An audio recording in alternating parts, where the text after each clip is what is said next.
Okay,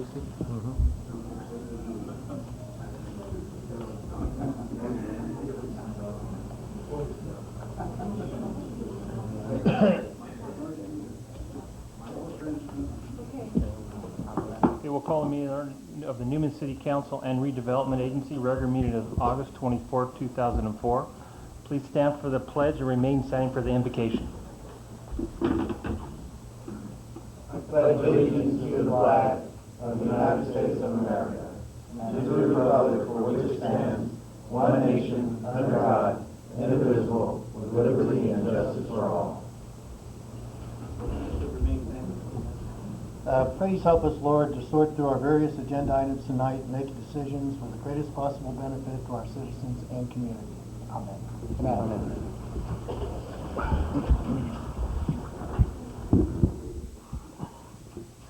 We have roll call, please. Present. Present. Present. Present. Present. We have an item, emergency item, that we need to add to the agenda. I think everybody has it in front of them.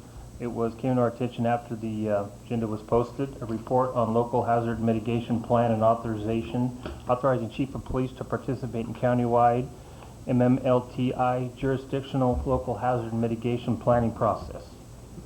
Mr. Mayor, there's a need for you to act immediately to be included in the plan by September 1st, as well as that other finding you need to make to add it. Okay. And that's present as well.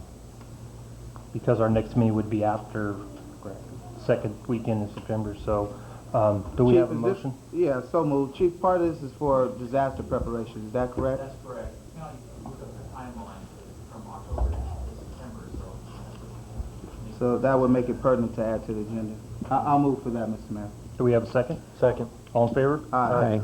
Motion passes. We'll make that F on our regular business now. Okay. Is there any declaration of conflicts of interest?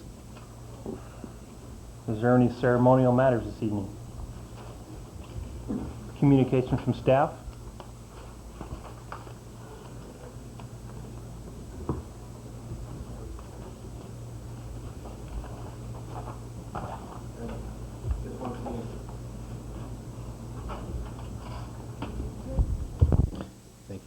Thank you, Mayor, Council. Just one communication.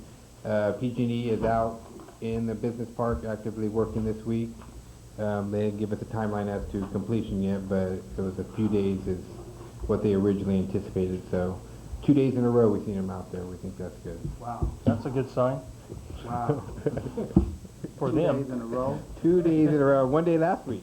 Did you mark it in the calendar? We did. We actually told the inspector to take pictures. So we got verification. So. Video camera. Yeah. So with that was all the communications I had, unless I had any questions. Michael, while you're on that subject, did anything from SBC on the moving the poles and everything for the Sherman Parkway rail crossing? Yes, we have made significant progress in that. The original timeline right now is the week following Labor Day. Construction will begin on that project. I have a call into SBC to make sure that those poles will be out of the way. All issues regarding underground facilities, i.e. their fiber optic line and their buried cable, have been resolved, and we've managed to maintain the clearance that they required by creating a more sturdy cross section. We did some more sampling on the soil, so those new profiles have been approved by Caltrans. So again, George Reed is scheduled to start on September 5th. You actually may see the railroad out there this weekend tearing out some of the old intersections and getting ready to lead track this weekend. So after the last train goes by on Friday, that's their plan, to get going and start their part of that intersection. We extended that to October. We extended that to the end of October, that's correct. Under the current timeline, all SBC has to do now is move some poles. We should be done, I think the schedule says, the week of October 17th. And since there's no holidays in there, that allows for full. When you have holidays, Caltrans doesn't let you work the day before or the day after. You're going to work half a day on Friday. And it's like you work on a Caltrans schedule, you know. So 3-hour lunches. Another bad state decision here. Any other questions for Michael? Thank you, Michael. Thank you, Mike. Ernie, do you have anything? Yes, good evening, Mr. Mayor, council members. I just have 3 informational items. Number 1, Public Works crews are busy getting ready for the Fall Festival, so we have quite a few things that we need to take care of. Also, Caltrans has accepted the request for authorization for our compressed natural gas station. We haven't heard back yet from our vehicles. We have also requested vehicles for this fiscal year 03-04. And they're going to be providing training for the natural gas vehicle drivers, mechanic safety in Fresno on September 9th, 10th, 8th, 9th, and 10th. And then on October 19th and 20th, they're going to have additional training for the natural gas vehicle cylinder inspection safety. So myself and one of the maintenance workers will be attending those training sessions. And Before you move on, Ernie, Sure. just because it sounds familiar about the Stand Call Policy Board, those are those CMAQ monies we applied for the vehicle, the $500,000? Is that incorporated with the natural gas station that you're speaking of? that is correct. And we got approval for the gas station? Right, so we have the slow fill gas station, and that's going to be located over by the waterworks area. What we do is once we have those vehicles, you fuel them up overnight, so you hook them up to the natural gas for an 8-hour period. They're good to go for the following day. Mostly going to be light vehicles this time around, pickups and such. I think we'll just, with an advisory to the city manager who sits on a technical advisory committee, that we'll try to push for those fundings. I believe they've added money for us in another city, Riverbank, for those vehicles in this Set funding aside? cycle. Yeah, I believe so. It wasn't a lot of money, but it was 9 vehicles, wasn't it? Well, we asked for 9 vehicles, but I think that this go around they had $88,000, so whatever that can cover. And then the last item, I just wanted to let you know that 2 employees, Doug Matoza and Terry Barquez, attended emergency response training for the waterworks system under this Bioterrorism Act, so we're good to go on that. Any questions? Thank you. Thank you, Ernie. Catherine?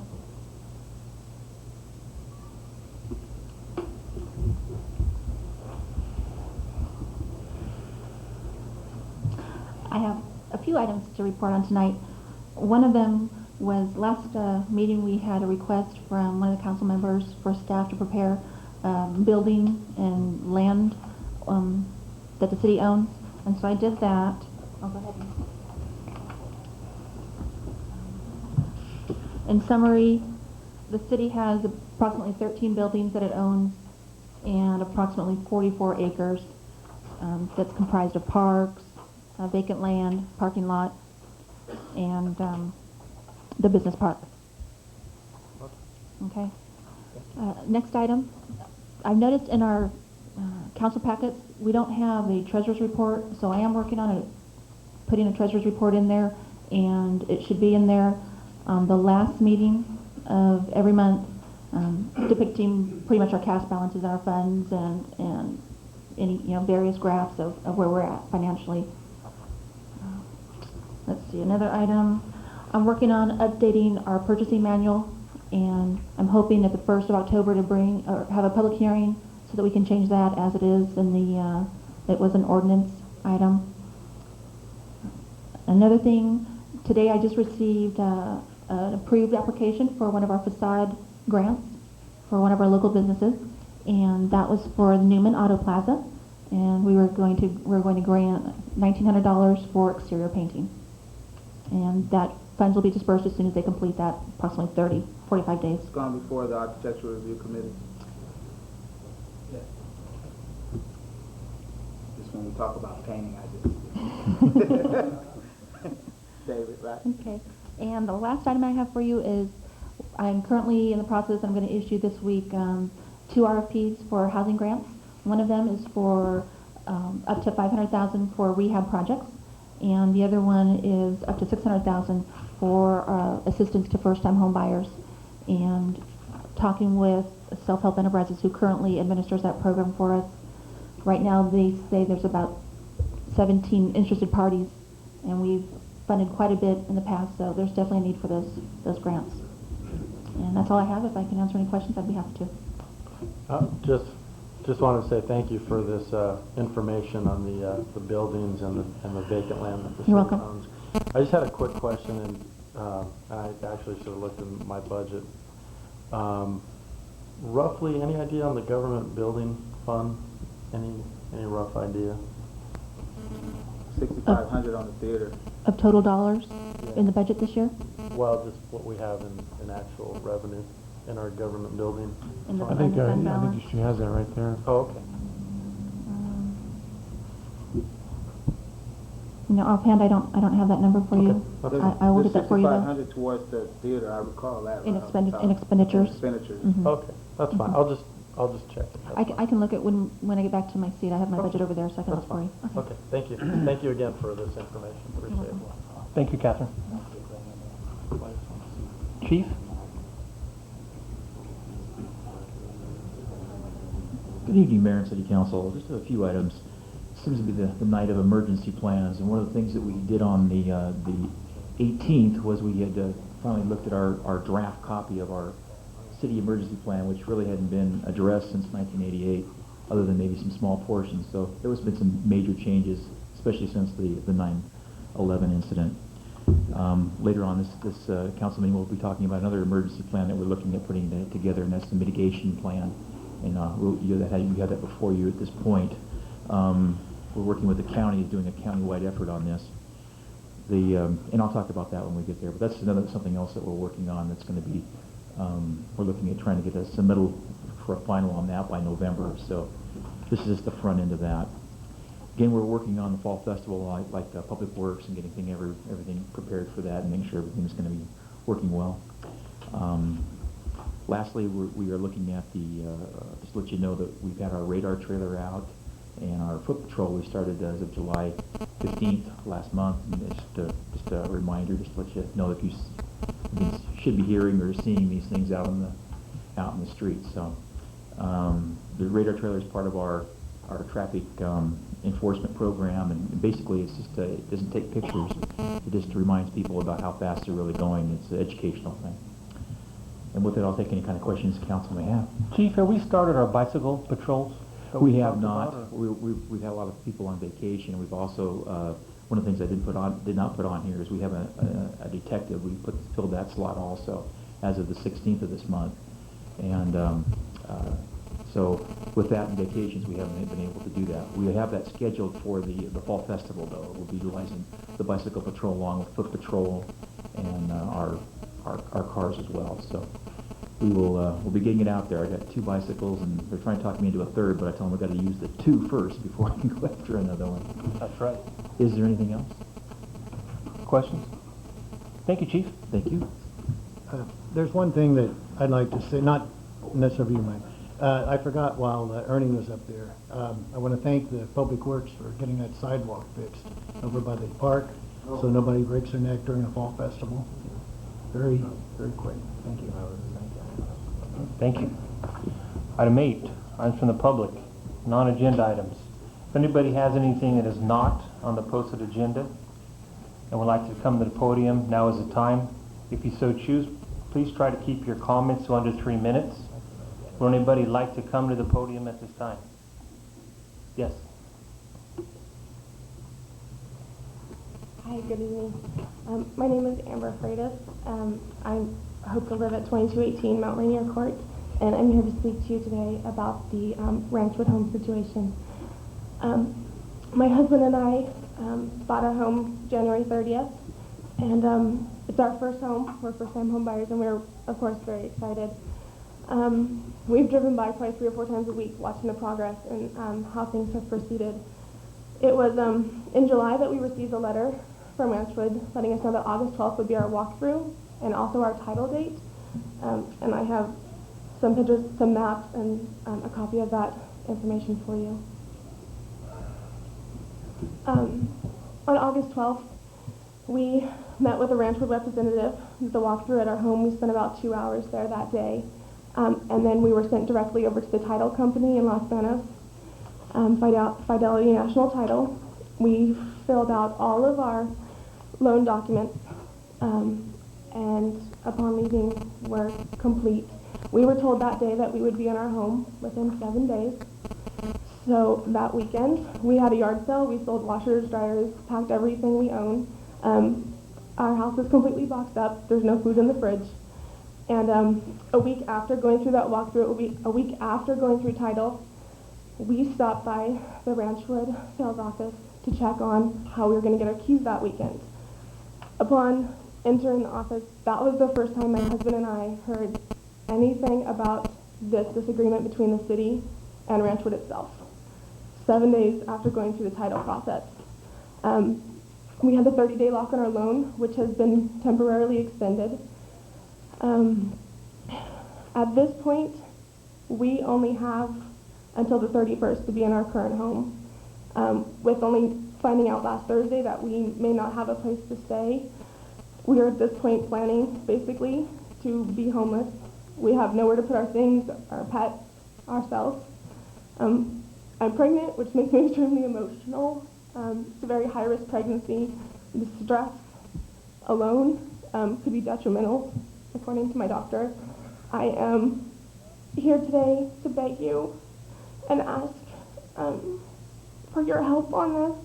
I understand there's a miscommunication somewhere, but I really hope that my husband and I are not held responsible for someone else's mistakes.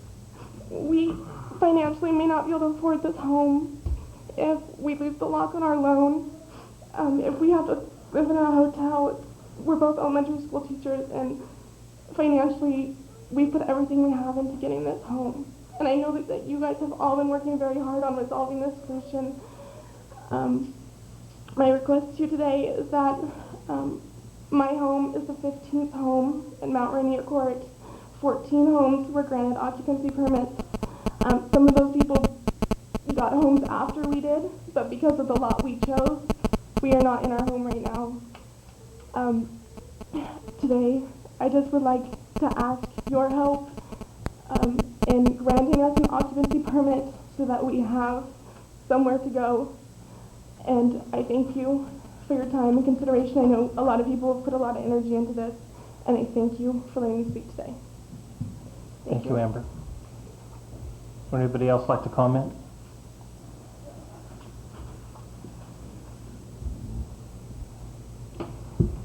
My name is Danny Rayner, and I'm a future homeowner at Ranchwood on Arcadia Court, Lot 135. You can see how devastating it is for this family. I'm a customer. And on the park, when you plant grass, it's going to have to take time for it to grow and everything, understand that.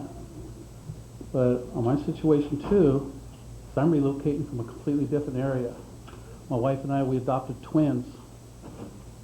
And we have a problem where we adopted them at, we had to relocate. And this is why I'm asking you to grant the permits for the people who move into their homes. There's other ways to work out this arrangement between the developer and the city on their agreements. And that's why we're here to voice our opinion, because we're the bottom end of it. We're getting held liable for everything. And we're the one that's getting penalized for it. And I know there's ways that you guys can work out some arrangements and stuff to be able to help people to be able to move into their homes. And right now my family lives down in Hanford. I'm staying in Crow's Landing with my daughter until the house gets built. I want to get my family together because I'm starting out basically like she is, a new family. And when you have a handicapped son, that's why we picked Ranchwood, because of their home development. And that's why I'm here. So I hope you can work with them. Thank you. Thank you, Dan. Would anybody else like to comment on this matter? Seeing none, we're going to move on to... oh, I'm sorry.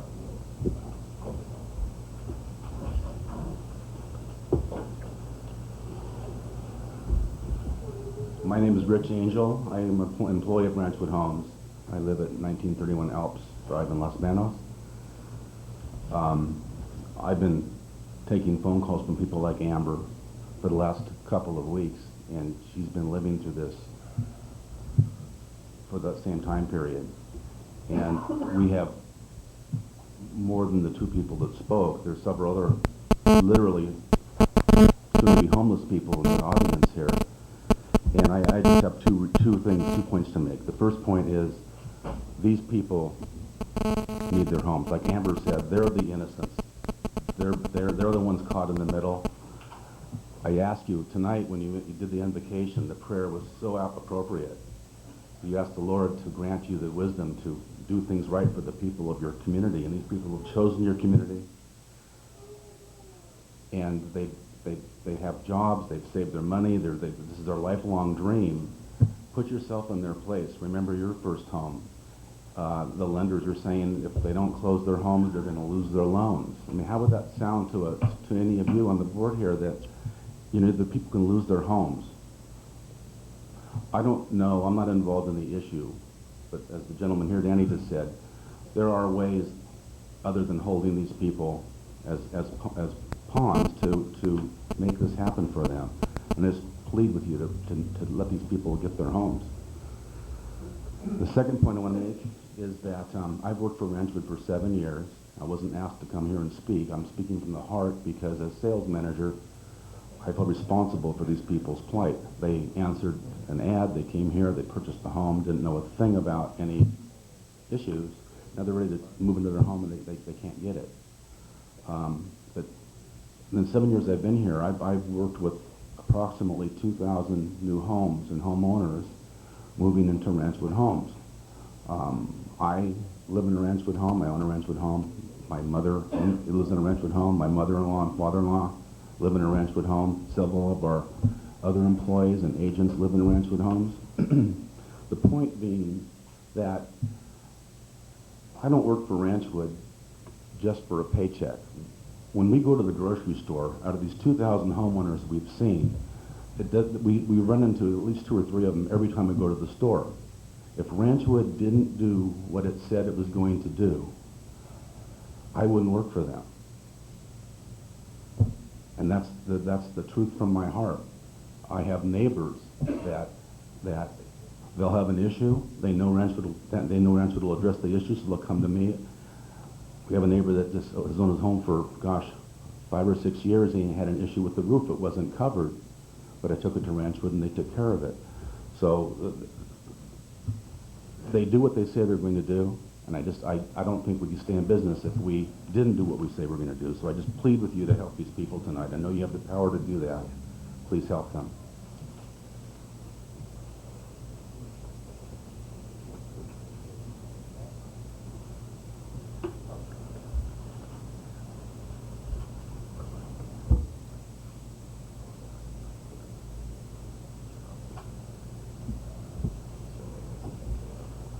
Would anybody else like to comment? I'm sorry. Yes.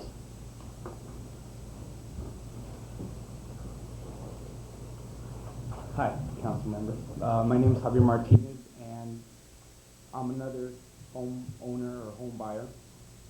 But I don't, just by the Modesto B paragraph that I read, I wasn't really able to tell why or what the circumstances are or what the problem is. You know, we have another home. We have this home that we're going to do a walkthrough through, and our loan won't be locked, or it can't be locked until we really find out what's in the near future for us to get that loan, or for you as the city to release any more permits. So I just I don't know what's really going on. Maybe you guys can answer some questions. I don't even have any questions. I just want to know what the main problem is, you know, and maybe understand that. So, thank you. Thank you. Would anybody else like to comment before we ask for an explanation of a staff report? to try to figure out where we're at. Mayor Fantasy and members of the City Council, my name is Dave Romano. I'm a civil engineer from Modesto, but a civil engineer that hasn't practiced civil engineering for about 14 years or so. I've just done land use work, and so I'm here more on that side of the issue. I'm here representing Ranchwood this evening. We have followed this in our office for a while, working with Mr. Hostetler, have been familiar with the issue. It apparently was coming closer and closer to resolution, and our hope was that last week there would be a resolution of the council that resolved this issue. Ultimately, the council modified the resolution at the hearing and actually created some additional problems. Problems, one, for Ranchwood to meet, problems secondarily for homeowners who are hoping to move into their homes quickly. This is really an issue that I think with a little elbow grease is ultimately going to resolve itself. There's a substantial amount of development to occur in the future. Really picking a point where we're going to have a battle and some homeowners are going to pay is probably not the best way to solve this, but it appears where we may be. You know, what I find a little bit interesting, and I want to share with the council, and I listened to the tape of the last council meeting, and I don't know if it was really made clear, but it's important that the council understands the following facts. That in 2000, Ranchwood received an approved set of improvement plans. Those were signed by Public Works Director and by the city engineer. Again, the next phase of development was signed in 2003, and landscape plans were actually signed in September of 2003. And to date, Ranchwood has gone out and built a project consistent with those plans. Really where we find ourselves today is discussion of things that weren't involved in those plans. 1% slopes. The basin was a level basin. It was originally a level basin, continues to be. That is a new issue. The resolution adopted by this council actually says that the basin slope shall be 1% as per the grading plans, and that's not what the grading plans show. And so we find ourselves in a situation where we've proceeded through this process, we've relied on those plans, they were executed plans, we've completed the basin, we've sprinkled the basin, we've landscaped the basin, we've now once mowed the basin. We believe we've accomplished what we were supposed to accomplish, are prepared to move into the warranty period, yet we find kind of not only a new set of regulations, but actually a condition in the resolution that basically says at the end of the warranty period, the basin has to have not only functioned successfully in accordance with its design and purpose as determined by the Public Works Director. And, you know, in all the years that I've done this, what I usually find is that a developer's responsibility is to build things consistent with the plans. And the city's responsibility is to approve those plans, review those plans, and sign them. In this situation, Ranchwood has acted up to the recent dispute based upon what they believed were and what truly were signed, approved plans by the city. And here we find ourselves with the ground shifting, yet homeowners who want to move into the development being penalized. Secondarily, I know an issue of concern for Ranchwood is the fact that the bond raised from a $15,000 bond, which was a 10% bond, up to a $100,000 bond. And while that may not seem like a big change, bonding companies will make developers prove to them what the value of the improvement is, and then they typically issue bonds based on 10 or 15% of that value.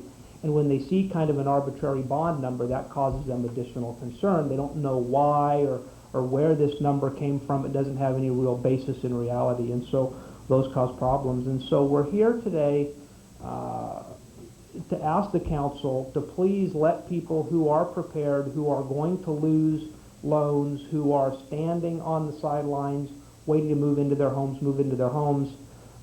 We need to have a resolution that works, that recognizes that Ranchwood built a basin based upon approved, engineered plans. They were designed by an engineer, they were approved by an engineer, they were built by an engineer.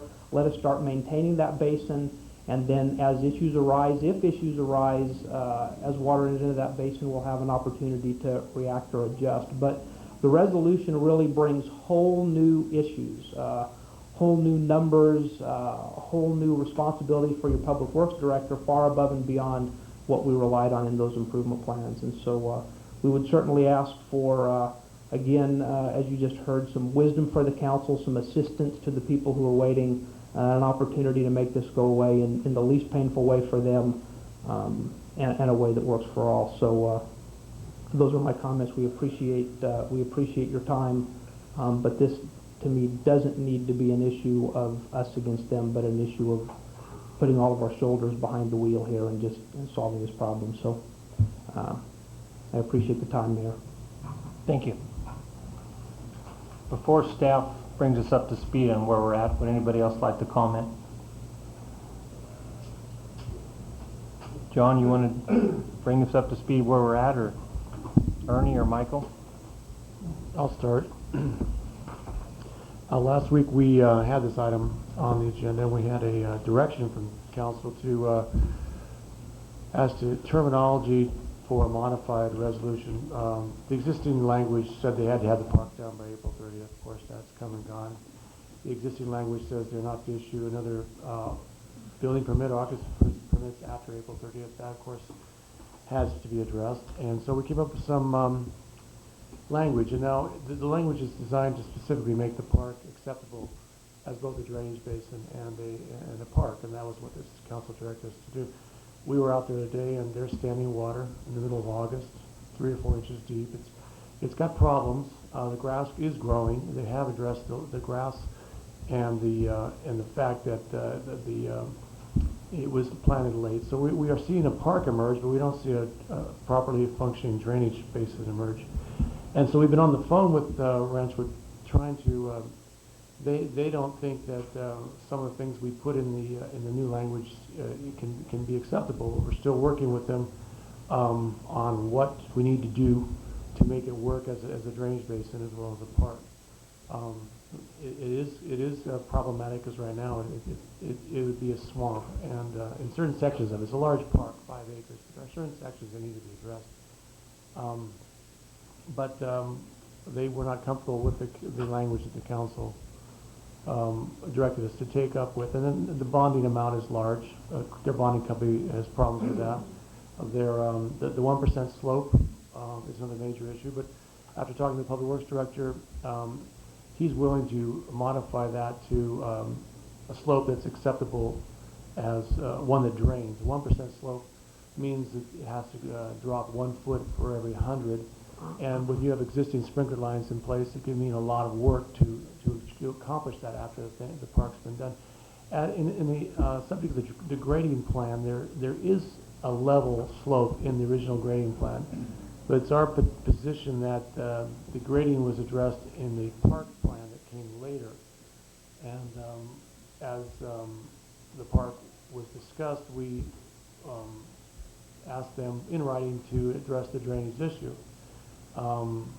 They want to go back to the original grading plan, but I could call your attention. We've passed out the subdivision agreement, and this is section 27 we're addressing. But if you look at section 10, it says that during the progress of the work, if it becomes necessary to modify the design because of errors or omissions on the plans or unforeseen conditions which render a portion of the project inoperable, unsafe, or prohibits a part of the project from performing satisfactorily, in the opinion of the city, the plan shall be modified in accordance with the recommendations of the city. The developer shall be responsible for all costs incurred in revising the plans and performing the work in accordance with the modified plans. This is exactly what's occurring here. This is an as-built situation. You have something on paper, it doesn't work, you build it, we ask for it to be modified to make it work, and they're balking at the cost.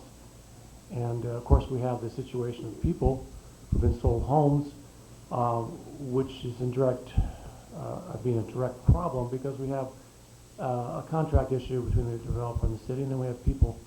That adds a whole other level of complexity because their lives now are impacted by this, and it's a very unfortunate situation. And that's about where we are right now. Would anybody else from Ranch would like to comment? I'd just like to say that I take this matter very seriously, and I spent at least 5 hours today working on this with staff and on the phone and back and forth. And I'm hoping we can iron this out and not make the homeowners, potential homeowners, suffer. That's my position. I think we can work this out between the city and the developer, and I hope we can. John just had a couple of comments what the city manager had to say. I don't believe today we're on record anywhere about talking about the cost of that park. If I indicated that today, that was certainly a mistake.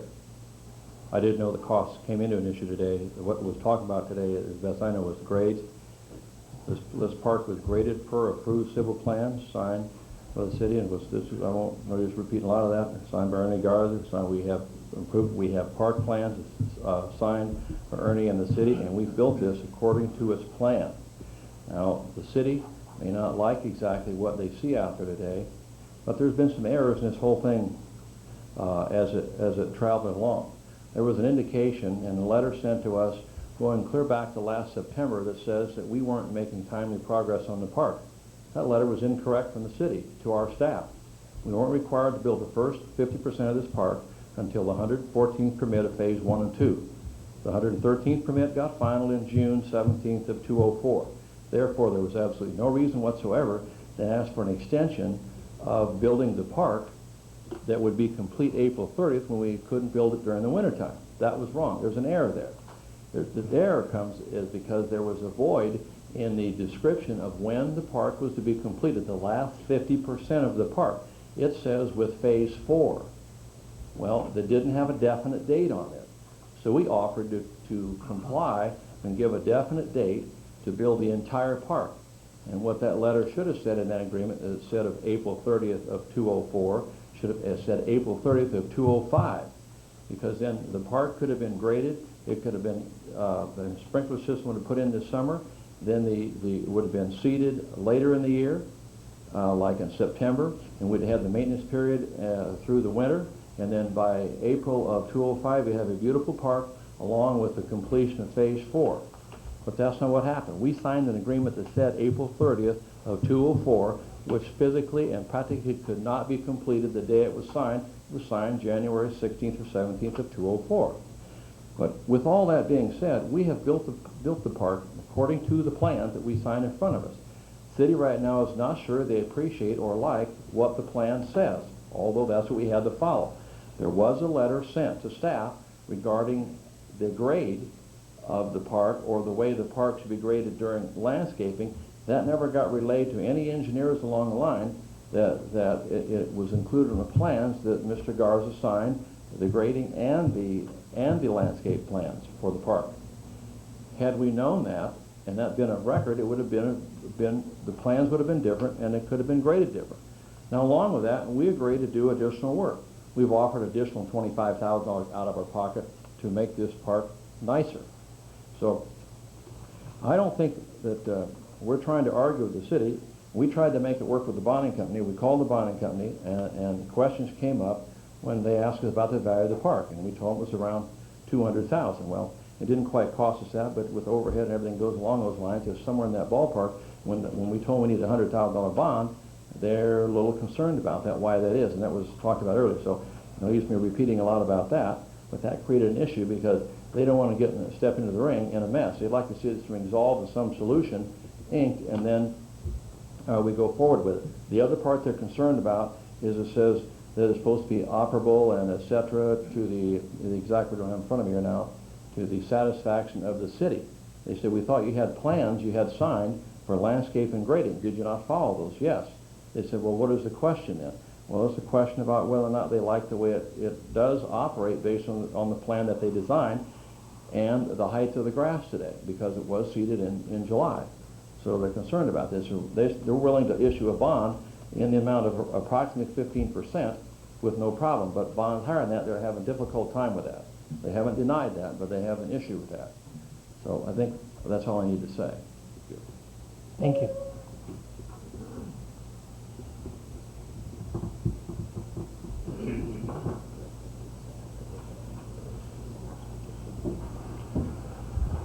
I'd like to see us come up with some sort of a solution this evening to allow these homeowners not to be penalized over something that the city and the contractor could work out.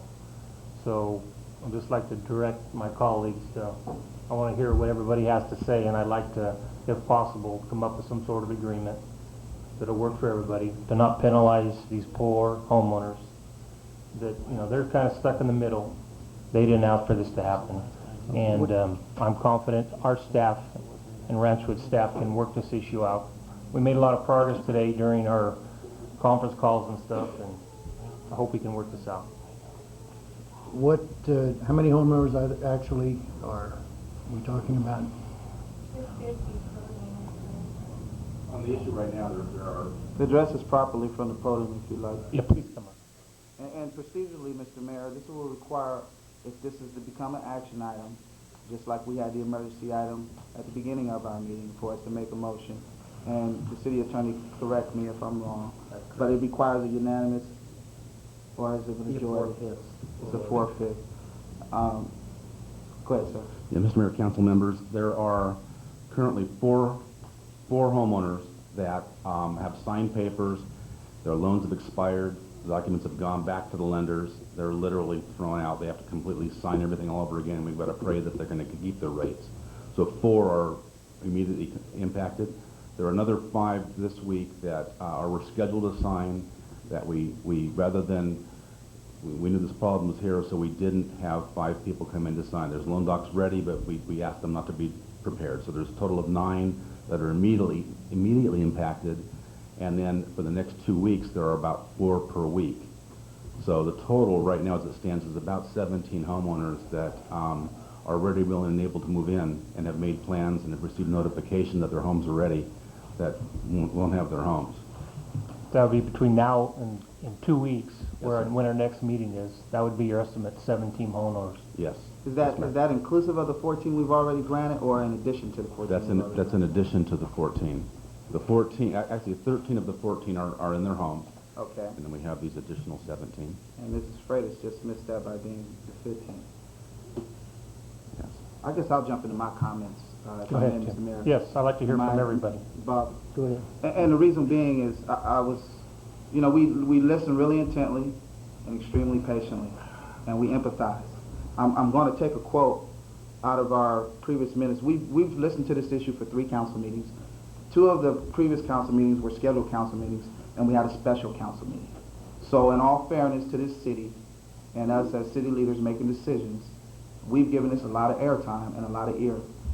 And given the fact of you wanting to move here, we applaud it. Certainly, we've made some of those decisions for the housing in this town, and our town is growing. The crux of the matter is we have an agreement before us with Ranchwood Homes, and part of that agreement wasn't changed on our part. Mr. Hostetler is correct about the park aspect of it not having to be completed. It only needed to be completed by 50% at one point. Ranchwood Homes came to us and said they stepped it up and said we'll complete the park by April 30th. And that's what we have in the agreement before us. The initial meeting that Mr. Hostetler addressed us at, he said that was done in error. He inadvertently signed those contracts. And the people I think that were his staff at that time are no longer with his development, to say the least. And we've had some changes in this town too. But the real aspect of it is a standard for our parks and for our citizens and our residents in this town. Now, mind you, we granted 14 occupancy permits in lieu of acceptance of the park. And I think Mr. Hostetler has spoken before us and made certain commitments, and I believe he's a man of his word is bond. But I think he can make this whole, and the park can be completed, given the snap of his finger to spend the money and have it done. Now, my colleagues and I think, will be on one accord to try to work things out. Certainly, and the mayor has stepped up to say, I think we can make something happen tonight. When he first came to us, I spoke about piecemealing home after home after home after home being released, with the park being incomplete, because I anticipated this.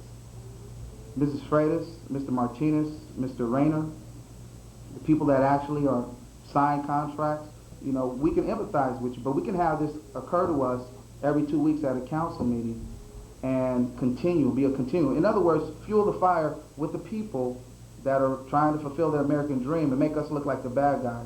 Mr. Raimondo mentioned created problems. The city didn't create any problems. We had an agreement that we understood, and the park is unacceptable. There are people that have been living there 24 months, 2 years. The Chacones, Mrs. Chacon was pregnant at the time that they bought their Ranchwood home.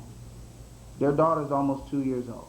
At the time that they bought their home in Ranchwood Estates, they were told that the park would be completed in about 6 months. It's been 2 years. So all we're doing is we're saying we're setting the standard for our park. I think that we can mesh something out with the 4 homeowners or so that we're talking about now, but the agreement that's before the developer now is one that we've run into, I guess, a little bit of a problem with, and it has to go back additionally at the staff level, because quite frankly, I'm a little beleaguered to continue at a council session to kind of iron out these negotiations with the developer. This is inappropriate to do this. And for them to continue selling homes, which I applaud you for not to continue doing it, signing contracts and telling people they'll be able to move in their home like you did, Mrs. Freitas, in January, and now it's what, the end of August? We don't hold responsibility for that. The developer does for their home. They know what their agreement is with us in the city. And Mr. Hostel, in all fairness to you, I understand that you needed some clarification, some misunderstanding. They're saying that the infrastructure at one point and throwing some seeds out there for grass, the park is done. And the people in that neighborhood have not been able to use the park and have been living there for about 2 years. And we're saying, well, that's not acceptable based on the expertise of our public works. And I just kind of want to finalize this, because in order for me to make a decision, and I think it was best said in the prayer, that we make it a decision based on this entire city, that we got to kind of keep a little bit of an even keel, that we can't keep piecemealing this. Because this can occur every other council meeting, as far as I'm concerned, where we can have homeowners coming in tentatively, we're not releasing the occupancy permits, and people are in grave situations with their housing. So my one caveat to my colleagues is to say, yeah, perhaps these homeowners tonight, but we need to stand firm with our standardization, because we want a park that's complete, and we want something that you, the homeowner, is, because what will happen is, if your park has problems or it floods over there, this chamber will be filled with upset homeowners. And then it'll be our responsibility fully, as a city, to say, well, we allow for that. And nothing in negative to Mr. Hostel, but certainly we got to look for the best interest of this town. So those are my comments. Whatever action the city ends up taking. And Mrs. Freitas, to you, because of your emotional state and your situation, you know what? My wife and I don't have any kids. We have an empty room in our home. It doesn't sound as if you have any family. I don't know what your situation is with your husband, but when you talk about making a pledge and keeping your word as your bond, you guys can stay at our home until your Ranchwood home is finished, if that becomes an issue. Okay? And I have nothing further to say. Thank you, Mr. Mayor. Thank you. My Tim? wife will understand. Charles? Well, I mean, as Tim said, this is the third go-around, and I'm not really sure what more I can add to this. I mean, obviously, we have some circumstances that we need to seriously address. You know, we have some folks here that need to move into their homes, and you know, I'll be perfectly honest with you. I was out at that park, you know, about 15 minutes before the meeting started, and you know, it certainly does need some work. As far as I understand about the grass portion of it, you know, it's going to need some time to develop and so forth. But the drainage and you know, just the standing water is the thing that mainly concerns me. But that's with regards to the park. But I mean, I'd like to see us do something here with regard to these homeowners, because we've got some tough situations. And the one thing that I will say is that we have directed, the staff has done so, the developer has done so as well, and with their best effort. But I would just urge, you know, the developer and all of these parties to not put these folks in this position. I think it's unfortunate that, you know, they have to come to us, and you know, they have their situation that they have to deal with. This young lady here is pregnant, and You know, she's obviously doesn't need any more stress, you know, to go along with her pregnancy, as she stated. And I would just say that, quite frankly, that I'm pretty damn angry about this, that we have to keep coming back and these folks have to be put in this position. If there is no resolution to this matter, then this is what's going to happen. I think that, you know, whatever we decide tonight, and obviously we have a few more council members and the mayor who want to add to this, at the very least, let's just keep these folks in mind and resolve this issue. But I really don't. I've said at length the last couple weeks my opinion on this matter, and I don't really have anything more to say. Thank you, Charles. Bob? Yeah, the thing I can tell you before you go out here tonight, we're going to get you in those houses, one way or the other. My concern is all the pressure is coming this way. Believe me, we don't want it, we don't deserve it. That pressure belongs on the developer. He signed a contract, he hasn't lived up to his contract. That's the bottom line. But the city's here to protect the citizens as far as when you make an investment into like a home you're making, you want to make sure that that park is a park that you're going to be proud of. And that's what we're attempting to do. We're trying to, we have very little leverage, and we were trying to leverage what we had. We don't want to use your lives to use that as leverage to make this happen, but there's some way we have to make sure that developers meet their commitments, fulfill those commitments, and that the city gets the parks that we deserve, the parks that you want your families to have. So the only thing I'm saying is we want all the developers to get the message that we want them to adhere to the standards that are in the contracts. And that's all we're going to do. We're going to make sure they do that. Thank you, Bob. Dave? Yeah, they've just about said everything now, but as far as this park goes, we've been talking about the grass isn't growing, there's standing puddles. That's one thing, but I was also down there just before I came to the meeting, and over at the main drain, there's standing water 2 or 3 feet deep probably, and out into a lake. Now, why isn't that water draining? Is the pipe clogged? Is the level of the water down below the Miller ditch? Is it below the water table? What is it? There's got to be a reason there. We can't have that lake there all the time. So there are more problems than just what we see on the surface there, I think. And I think that should be addressed by the developer. Dave, for clarification, that's an inlet. That's not an outlet. It's an inlet? And that's part of the problem because the outlet's on the other side of the park. So that's where water's coming in. What's what I'm talking about, on the west side? Yeah, that's water coming in, and that's an inlet. From what it is, it's nuisance water from people overwatering their lawns for construction projects, people building the houses that use water. So this would be that's coming in, so it has got to find a way out of there. It's not going to go out that way. It's got to go all the way across the park.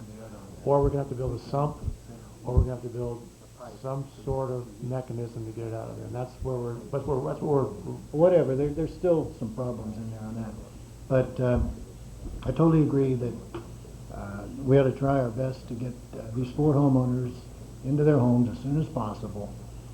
And I think if we do that, then there ought to be some other concessions from the developer. That's all I have to say.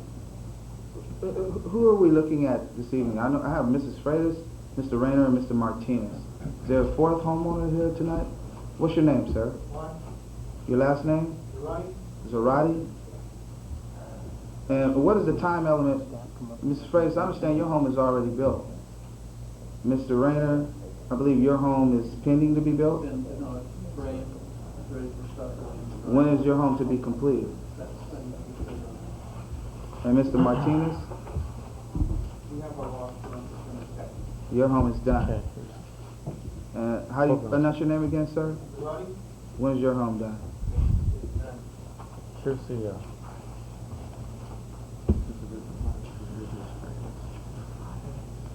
What? Which one? Pink one?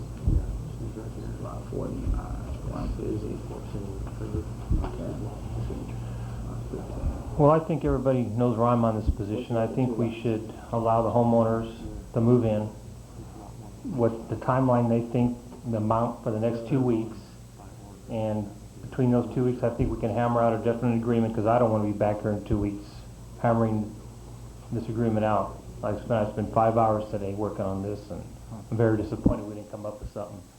So I would throw it back to staff to make a recommendation on how we could allow these homeowners within the next 2 weeks until we can get some language that we both agree on.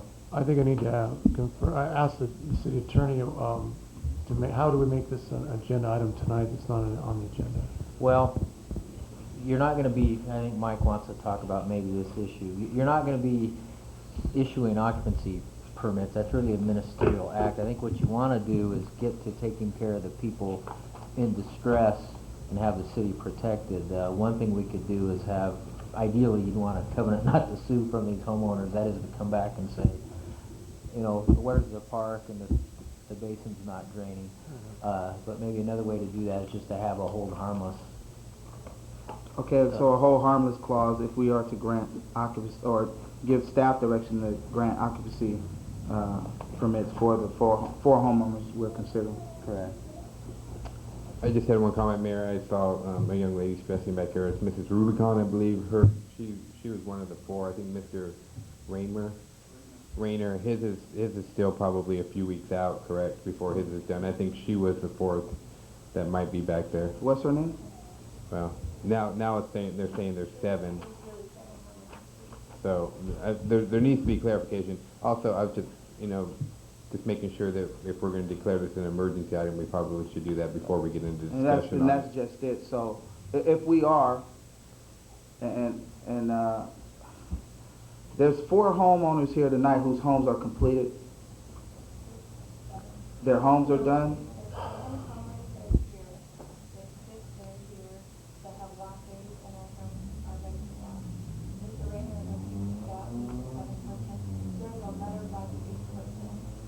Well, and see, here's the crux of the matter. That's what I'm not prepared to deal with that and then have you guys continue selling homes.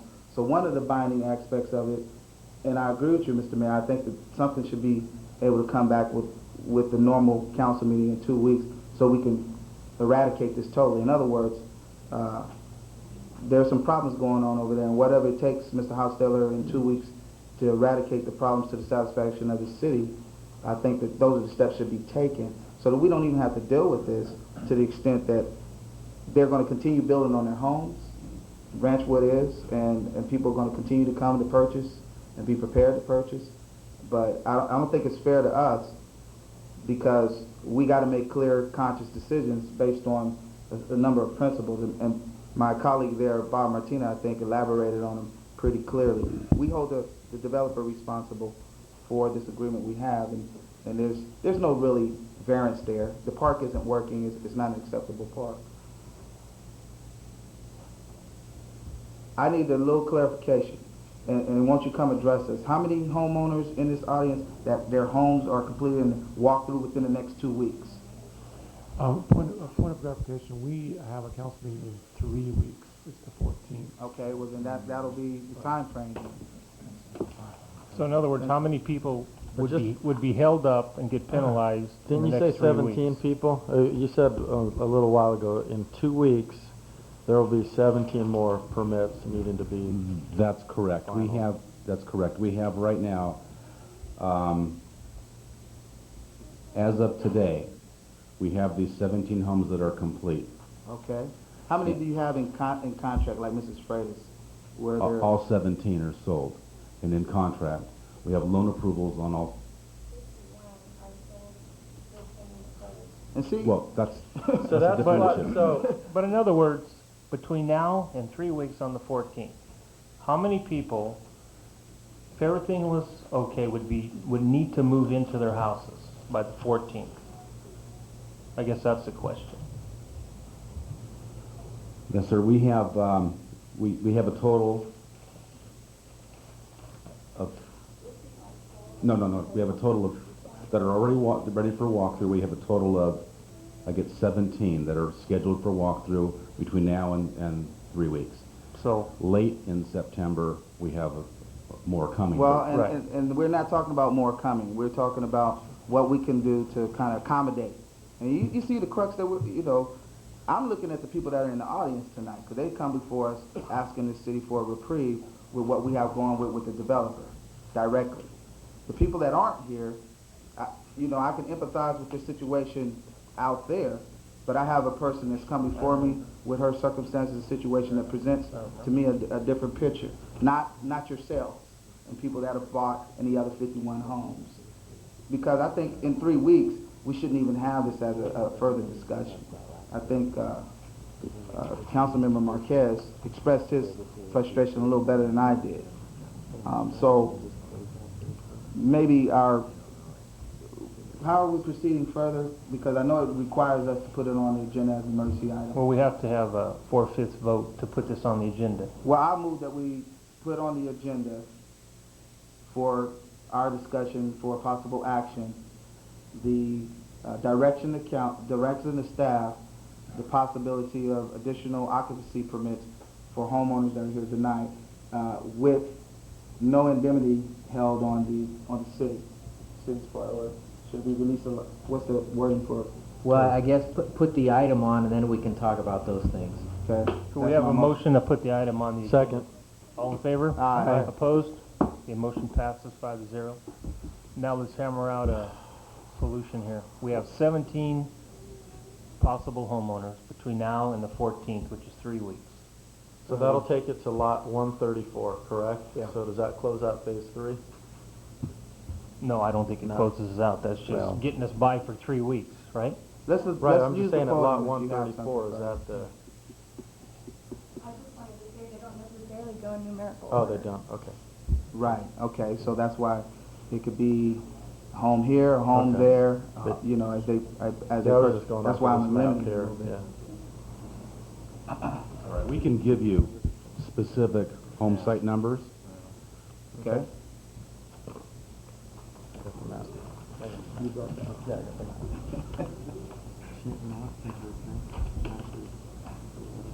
Should I do that now? You can. I don't really care about the home site numbers. I'm just I caring don't about, think that's important. yeah, it doesn't matter, lot numbers. Okay, but We're there just are- trying to figure out, is Number. 17 the amount we That's- need for the next 3 weeks? That's correct, Mayor. 17 homes that are complete, buyers ready to walk within the next 3 weeks. Okay, well, for clarification, from my understanding, this is similar to what we've done already. We did this initially with 14 homes, where the developer still has not met the standard of the city. And now we're looking at additional 17. I can assure you, from my decision-making base, that I will not continue along these lines. I will be a no vote every time from this day forward until we have the park complete, because this can continue with us. I don't know where my colleagues stand, but I can make that decision tonight because I anticipated this. Mr. Rostelli, you heard me mention this when you first came and approached us, that we didn't want to have you coming back to us, well, I need some additional occupancy permits to occupy housing. And I know that it's on record, it's on the tape, and you can rewind it back and listen to it. And I know that our community planning director, this is not part of how things operate.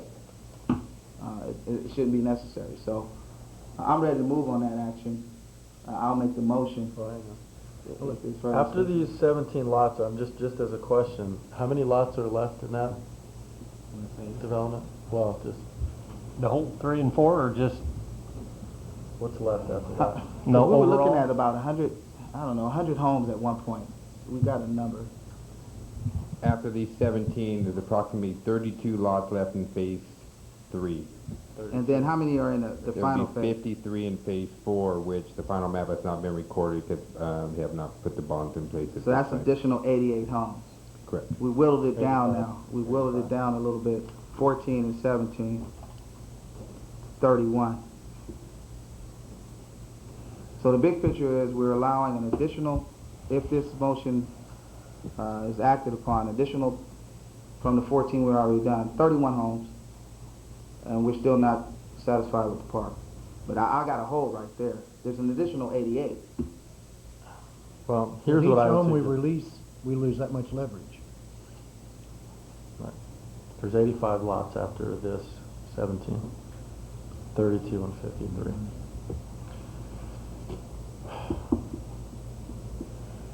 The only, again, I just, and I'll wait until it goes. I'd just like to say something. You know, when you guys released 14 permits, I don't know who came up with 14 when my daughter-in-law is number 15. I don't understand when their house was just as ready as the other ones. I think there was an error made, and she is...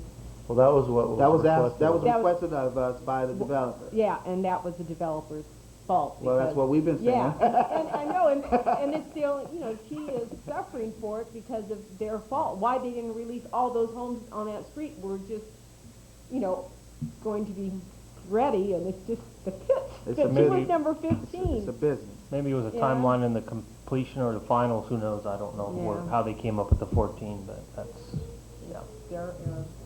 Well, the only thing I can say is, and you know, and I made my comments earlier, is that it's pretty clear that there's these 85 lots that are remaining. We're at an impasse as far as our ability to finalize something that's acceptable to both parties. And the only thing that I would suggest is, since we're the ones that, you know, are ultimately, you know, in the driver's seat on this, is that we find some way to make this thing work. Otherwise, you know, these other 85 lots are going to be held up. I mean, I've been very supportive for the last few weeks. I've, you know, been as supportive as I possibly can. I think that, you know, the council, even last week when, you know, we had a 2-3 vote, and then we came back and, you know, there was some suggestion to put it off for the next week, but we felt that this issue was important enough that we were going to sit here, you know, beyond what we figured, and we deliberated until we found something that we felt was acceptable that we could move forward on. Unfortunately, that didn't work either. So the only thing I would suggest is I have a hard time going along with the other 17 just because I don't feel like we're getting anywhere, and I feel like we're piecemealing this thing to death. But at the same time, I'm not going to hold these folks hostage here, and that's, you know, my main concern. The only thing I'll say is, by the time we meet again, there better be an agreement in place, because we're going to dig in our heels, and I certainly won't move forward beyond this. I feel that if we don't have something signed by 3 weeks from now, that we just forget the whole thing, and there'll be no more permits issued at all.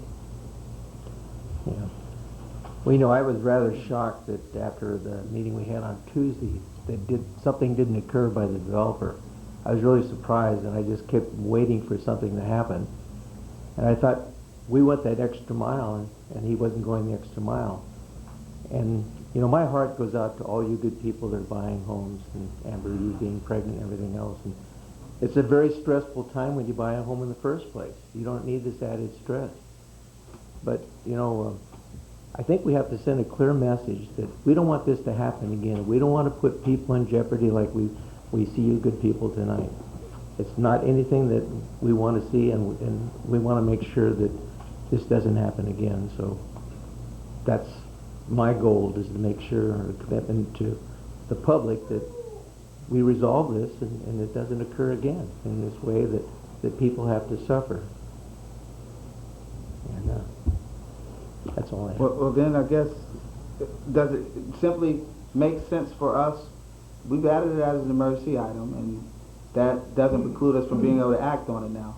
That we limit it to the homeowners that we have here tonight, because that's where we're here faced with this decision. I can be quite honest with you. If you weren't here, this wouldn't be having a discussion of the last 45 minutes.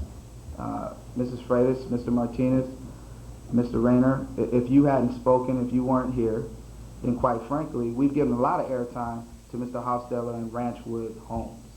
We've given them a special meeting, as a matter of fact, and other times to speak as a non-agenda item. I heard from 3 representatives from Ranchwood: the developer himself, the gentleman that's before you now, and Mr. Raimondo, the civil engineer who hasn't practiced in 14 years.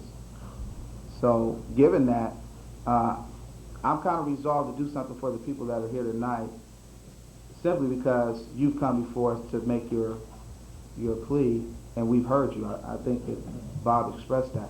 I'll make a motion that this city directs staff to issue 4 additional occupancy permits for the homeowners that are here in this council chamber tonight. Might I respond to that?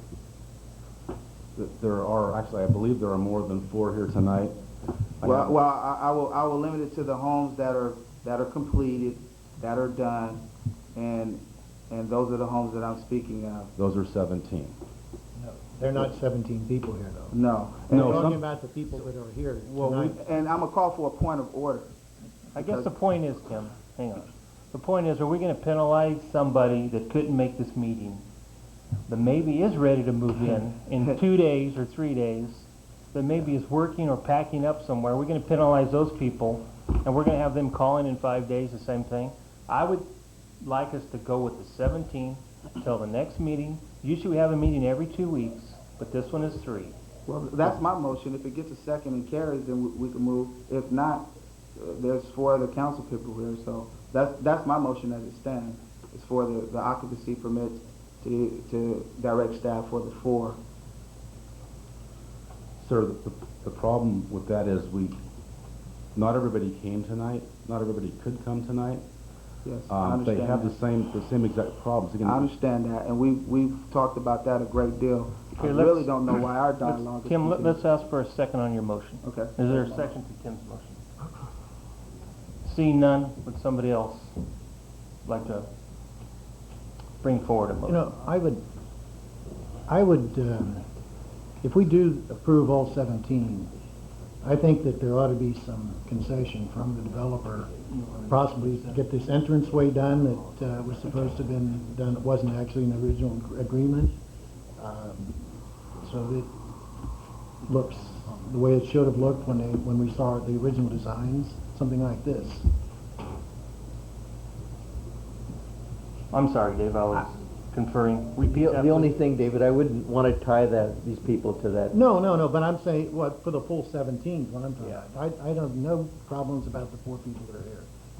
But if we're going to give all 17 permits, I think that there ought to be some concessions to the city. Like I said, for instance, this entranceway that was on the original drawings. And well, the park we know is... Well, here's my suggestion. I think some of the people confused it. There's an artist rendition. That's a whole separate issue, I think. And I don't think we should bring that. It shows the park having a grand I think it's just entrance and a thought is to some kind of concession.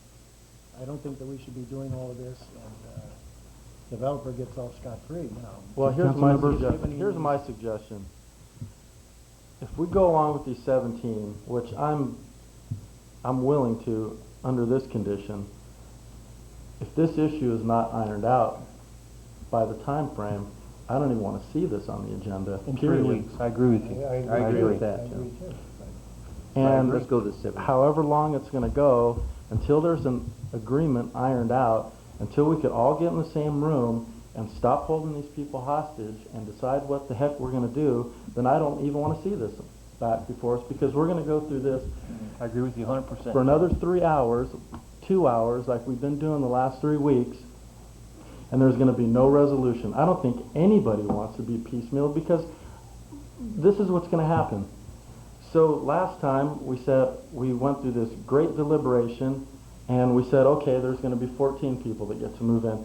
So now, here comes Miss Freitas, who happens to be the unfortunate person who's number 15, and now we're having this entire discussion. So if we say, oh, here's 17 more, now what happens when the 18th person comes back and they're in the same situation and maybe worse? I do not want this coming back to us on the agenda if this issue is not resolved beyond these 17 permits. And with that, I will make a motion that we approve these 17 permits, and that's my motion, and it not be brought back further without resolution of this matter. I'll second that motion. All in favor? Aye. Aye. Opposed? No. Who was? I was down in the no. So the motion passes 3 to 2. No reflection on the floor. Yeah, it does. Motion passes 3 to 2. I must state that I You can't... need a 4/5 for it to pass. No, to put it on. That was to put it on, on. not Okay. to pass it. So I can't bring you back a settled issue if you're the party to the issue. I could bring you back something that you can Well, I vote don't on. want, what I'm saying is, I don't want to see something brought back that is still left hanging. I don't want to see a resolution coming back before us without there being both parties understanding that this is what we're passing, there are no issues still left to be ironed out. Until we have somebody that both parties leave the room with and say they agree to this, then I don't want it back on the agenda. Well, I can't get your assent in advance and bring it back to you a done deal. That's a Brown Act violation. You will see something and have to act on it. You may Right. not like it, Right. but that's what my limitations. Well, that's fair. Yeah. I will. Well, I then my think we're- suggestion would be this, because I have every confidence not only in our mayor, but if we want as well, one of the people that had, who, if I'm not mistaken, Dave was a no vote on this. Were you, is that correct, Dave? Yes. Then my suggestion would be this, then have the mayor and have Councilmember Reed at the next meeting Ad hoc. sit in on the meeting as an ad hoc committee and iron the issues that Councilmember Reed spoke for in the minority and that Mayor Fanazio spoke for in the majority, and at least have all those issues ironed out. Then I would support that. suggest those two sit in on the next And meeting. they will be behind what we bring forward to you. I Yes. support that. That'll work. And I'm confident we were very close today. If we would have had a couple more hours, we could have hammered this out. But we didn't. It was 20 to 7, and we were still on a conference call, and it was time to come to the meeting. Well, congratulations, Otherwise, we could Mrs. have, we could have done. But it could have been And done days Mr. Rayner, ago, I guess you better make sure that the developers make your home one of the 17. Mr. Martinez, because you've heard our stance. I was only on the minority end because we moved from the 4 instead of 17, but nevertheless, it's working out to be a measure. That's it. We already voted on it. Folks, thank you so much for coming. You're welcome to stay. There's more exciting stuff to come. We got our budget. It's up to you. Mr. Mayor and council members, thank you very much. My Well- issue, like yours, was with these homeowners, not between the argument with Ranch. Thank you. Thank you. Okay, we'll move on. Number 9, public hearings. Seeing none. Item 10, consent calendar. Item A, approval of warrants. Item B, approval of minutes of the August 10, moved. 2004 regular meeting. Actually, I have to pull one. Actually, I have to pull 027287. They're tenants in my building, 1220 Main Street. Okay. So moved with the pulled item. Second.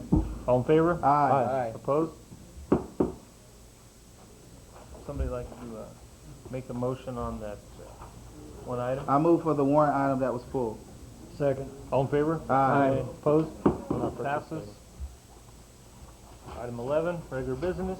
Item A, approve contract with the City of Gustine to contract for police services from the Newman Police Department.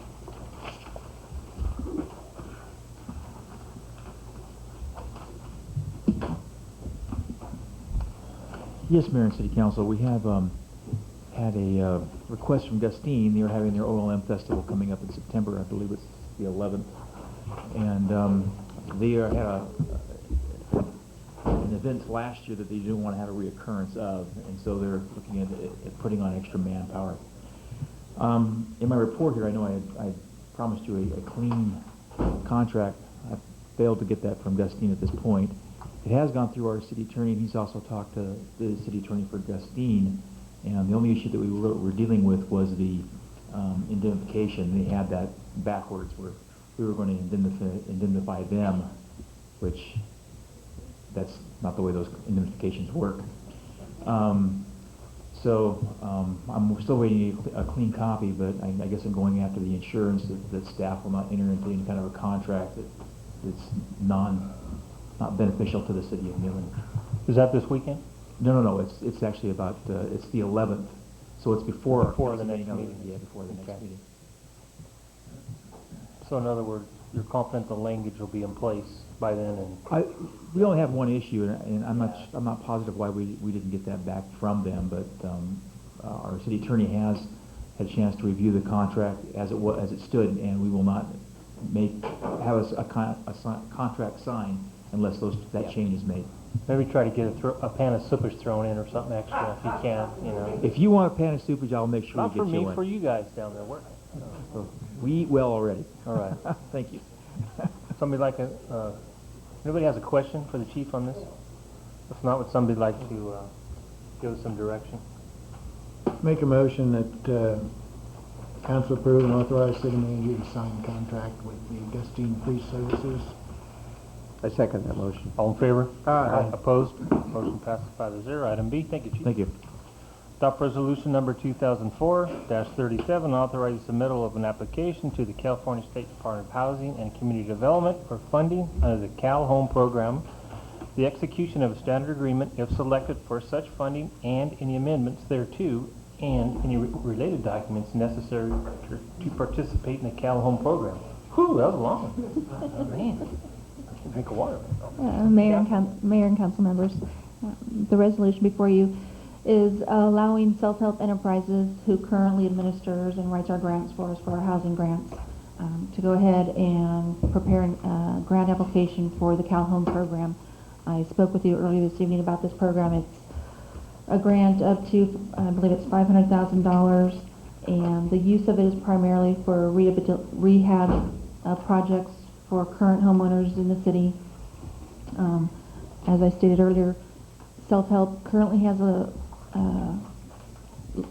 list of residents, approximately 17 people that have contacted Self-Help and have asked for assistance, and so there's definitely a need for this funding. To date, Self-Help has helped us get about $2.5 million in grants, and we've dispersed almost all of that. So it's been definitely beneficial to our community, and we're just asking that you allow Self-Help to apply for that grant. Sorry if we were snickering, but That's 17 okay. seems to be the magic number tonight. You know, I didn't clue into that. I was unplanned. It could be 18. Oh, no. Oh, you buying, oh, look at you. That was good, very good, Catherine. You know, we Somebody like a else little might levity in step our up. meetings. I'd be happy to answer any questions that you have. Any questions for Catherine? Not, can we have some direction? So moved. We have a Second. All in favor? Aye. Opposed? Motion passes 5-0. Thank you, Catherine. Item C, resolution number 2004-38, confirming city policy concerning driveway approaches. Thank you, Mr. Mayor and council members. This is a simple resolution that says basically that before a final inspection's been authorized by our Public Works Department on new construction, the driveway approach has to match the driveway. In some instances, there's been houses built, 3-car garage approach with a 2-car garage, so the driveway is wider than necessary to actually go. The last third of the approach goes on the lawn. There's been the other way around where they built a 2-car approach and they put a 3-car garage on there, so people end up going over the curb. So we're just asking what we think is a simple requirement that driveway approaches match the final driveway width. And I guess we have some pictures here. Yeah. Now I'm not familiar with this picture. So there's your 3-on-2 situation. I've never seen that before. It may not look like a big issue, but it is a potential. There's a 2-on-3. It doesn't look. That one doesn't even line up with the garage. Bad picture. That's a 2 with, yeah, that was a 2 with a 3, yeah. What, but how did that happen? How did that happen? Well, you know, I've got a 2.5 on a 3. Okay. Well, we're trying to address all these issues with this resolution. All it takes is the sidewalk in some places to be cut out for it to be repaired and fixed. Well, you know, the fact is we need some standardization. Well, that's what we would ask. That's why you have this before. Yeah. Right. The developer would be required to repair this before we'd final it. Yeah, that makes sense. We're not asking the homeowners to do it. How did they cut it? We have been requiring them to fix the driveway so that the driveways would match the garages. But however, we have one developer who refuses to do this, and he stormed into my office and said, if you don't have it in writing, we're not going to do it. Okay. And so. So here it is. Ernie, question is, sometimes when this happens, is it because The lot is put there before the house, and they're thinking it's gonna be a three-car When they're putting in the street improvements, what they don't want to do is have to go back and do that. So they'll cut a 3-car wide, and they figure if we go to 2, well, it doesn't matter. We don't have to do additional work. Ernie, I have a 2 and a 1. Well, Can you fix that? But that is a problem, Ernie, isn't it? Pardon? It really is a problem. Well, it is a problem because on those you can drive up on the lawn and start ruining the lawn, and then on the other one you're hopping over the curb and you're damaging the curb as you hop over on the 2-car approach like there. As you can see, you're going to be hitting the curb every time. Well, All the utilities are set for a 3-car garage. You know, there's no utility moving in any of this, is there? Utilities? No. No, shouldn't be. No. They should be in between the lots, right? Yeah. Any other, if there's no comments, can we have some direction? Yes, sir, Mr. Mayor. I move we adopt the resolution 2004, and that's the number, confirming city policy concerning driveway approaches. Second. All in favor? Aye. Opposed? Motion passes 5-0. Item D, review of final budget.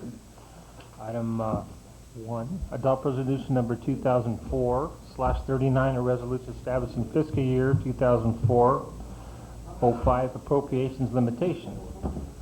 And also, adopt resolution number 2004/40, a resolution of the City Council and Board of Directors of the Newman Redevelopment Agency adopting the final budget for the fiscal year 2004-2005.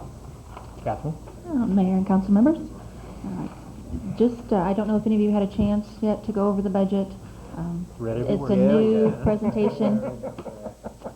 So I think I wanted to start off by going over briefly the outline of the budget. First off, you've got your table of contents, and things are broken down from there. You've got your budget analysis, which gives you an overview of your general fund, comparative of last year versus, or fiscal year 03-04 versus what we're anticipating for the 04-05 year budget. You also have on page B your fund balances, ending fund balances for 04-05 fiscal year, estimated revenues and expenditures. Then you get into the actual budget section, and if you want to look on page 1, if you're following, it starts off with City Council. You'll have a brief narrative. Next to that, you'll have a summary page, which gives summary expenditures, funding sources, personnel, and then your expenditure details supported behind that. And if you have any questions on it tonight, I'd be happy to answer them. I want to thank you, because this is a much easier document to read than in the past. Thank you. I mean, it seems, a little bit easier to sort through. And I did read every other word. Okay. I read through it, it was good. Thank you. Comments from anyone else? No. I want to just make a brief comment because the fact is, it was in an easy reading source, but one of the things I liked was it gives an overview for anyone that wants to look at our financial documents, what our tasks are, what the position of the finance director, the city manager. It outlines all of that, and of course, this is a public document. So for people that want to review it and review our budget, it's down there at the City Hall. There's a couple of things that I wanted to pull out because we did have ample time to review the budget, and the mayor and I sat in as an ad hoc, if you will, when we discussed writing back in the police officer position and some staffing issues that we were facing, which accounts for the $98,683 that's been written back into the budget. This town has put a lot of energy into housing rehab. We have $1 million for the apartment complex on Driscoll Kern that'll be overseen by the Housing Authority. We have $600,000 that I heard tonight at the beginning of your staff report, non-agenda, for first-time home buyers. To me, that's very significant because so often we talk about housing, and we know that homes are going for market rate and our town has become quite expensive. But we're trying to do what we can as a council, I think, to mitigate it. And then the self-help project, how could we not want to encourage them to go after additional monies, additional grant monies? We have the apartment complex going on Prince Road. So those are some budget items I wanted to pull out that I applaud for us to continue with. And then there was one other in Parks and Recs that I saw where I know that we've benefited now from having a board for baseball, where we've been able to rearrange that budget by some $35,000, which is pretty significant for us. So that just kind of lets you know that I looked at a few pages too, like the mayor. Thank you. Thank you, Tim. Is there any more comments? I had a question since Tim brought it up about the first-time home buyer. Do those qualifications change yearly, or?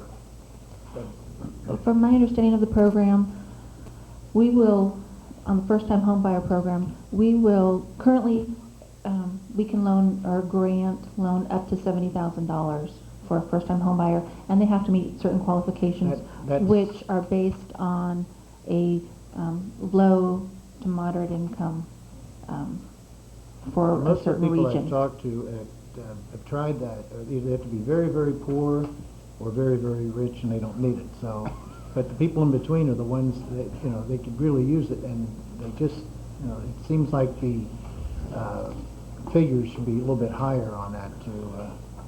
And I don't know at this time who sets those standards on the area. I would presume it's the state. State, I believe. Yeah. That sets those guidelines. And I know that in addition, another grant that I'm going out for an RFP this week is the home program, which is for the first-time home buyer. It's normally $600,000.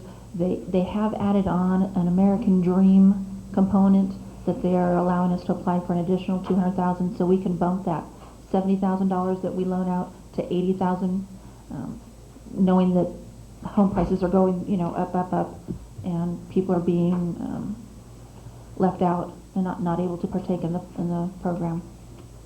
So hopefully it'll help more people. That's great. Thank you. You're welcome. If there's no more questions. Just thank you for the beautiful format. You're welcome. It's really easy to read. Thank you, Catherine. Do we have some direction? Yes, sir, Mr. Mayor. I move that we adopt resolution number 2004, next to number, establishing fiscal year 2004-2005 appropriation limits, and resolution number 2004, Y, next to number, adopting the final budget for fiscal year 2004-2005. Second that motion. All in favor? Aye. Opposed? Motion passes 5-0.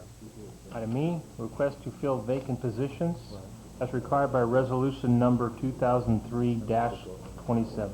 Mr. Mayor, I have a question maybe before we move on. Do we need to convene as a redevelopment agency and do this again? No. We have We don't have to do it now? We have joint. We agendize in the joint meetings Oh, now. perfect. That's how at the beginning, I read that we're having a joint. Oh, I'm sorry, I missed that. Tim. Okay.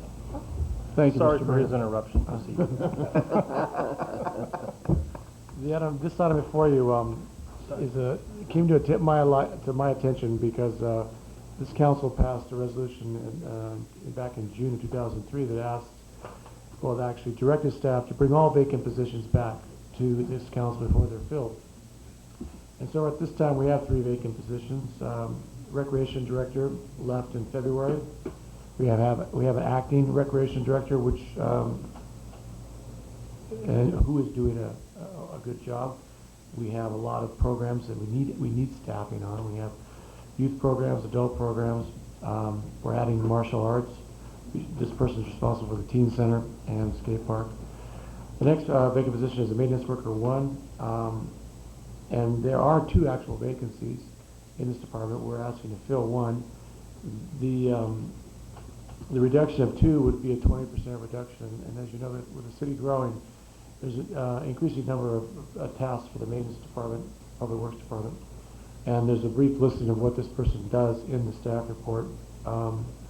Everything from mowing parks to cleaning the downtown area to assisting street repair, tree pruning, sewer line maintenance, vehicle maintenance, water department maintenance. The third person is police records clerk. This position was vacated in July. This person is a backup for the record supervisor and the property room clerk. As you know, the police department reduced the hours of the part-time staff in the new budget year, so there's even more acute need for this staff position to be filled. And because I inadvertently was unaware of this requirement to bring these positions to you before we're filled, these positions have all been included in the budget already. And I was proceeding along the line of filling them when I was informed that this council required approval of this before I could fill them. So none of these positions have been filled. You might have seen advertisements for them. You might have seen recruitments going on, but there's been no selection, no interviewing, no testing that I know of. So it's good that this came to our attention so that your input could be asked before we actually offer these positions or try to fill these positions. So I'm asking that we get the go-ahead to do that at this time. And as you said, these are all in the budget. Yes. Comments? Questions? Yeah, I think that they definitely need to be filled. Yeah. But as you mentioned before, we're growing, and we're filling 1 out of 2 positions in public works. I would like to see us investigate, look into outsourcing some things, particularly all these parks coming online and everything. That even with this other person, it's not going to be enough to cover these things. I think that we ought to look at that and see if that would be more reasonable to work with. Well, actually, I think at least the mayor and Councilman Marquez had asked us to tally up the parks. We went a little step farther and asked the landscape company that does some of our parks now what it would cost, what they would think it would cost to maintain all the city parks, on a weekly basis. And I think it was about $5,000 a month. They said it was not a firm bid or anything. It was just kind of a ballpark figure.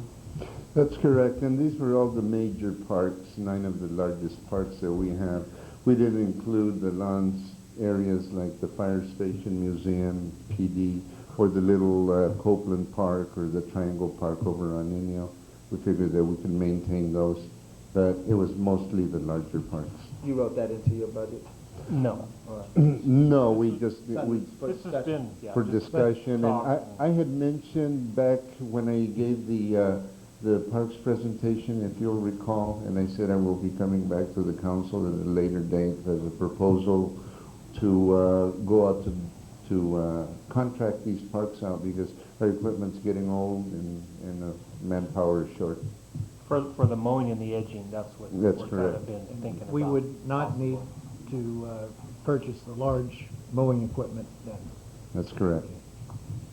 I always thought that would be a better deal. That would kind of free up time for existing Other staff public to... works. Because I'm sure that our existing public works has plenty to do without that. Exactly. That's kind of the talk and the theory, so we just kind of try to find some money for that and pencil things out in the future. Well, some of these parks are in assessment districts now, and so that should help. All future parks will be in landscape assessment districts, and that should cover the cost of maintenance. Some of the other, I'm not sure what the impact would be to the rest of the city budget. Just something we're kicking around now. Investigate. Yeah. Oh, you mean the landscaping? John, I had a question on the parks. Yes. We're supposed to, for every 1,000, 5 acres? I believe that's correct. Are we, looks like we're just right at the edge. Is that pretty close?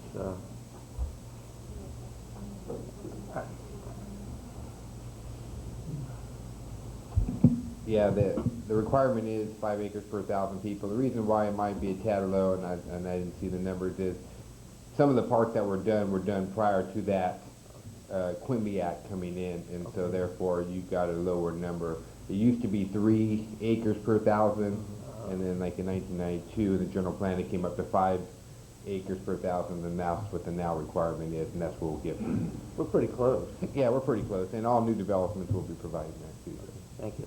That's good. I think that's good discussion, Mr. Mayor, and the outsourcing that you've developed or talked about because of the impact in our growth, of course, in our parks, which we've kind of discussed extensively tonight.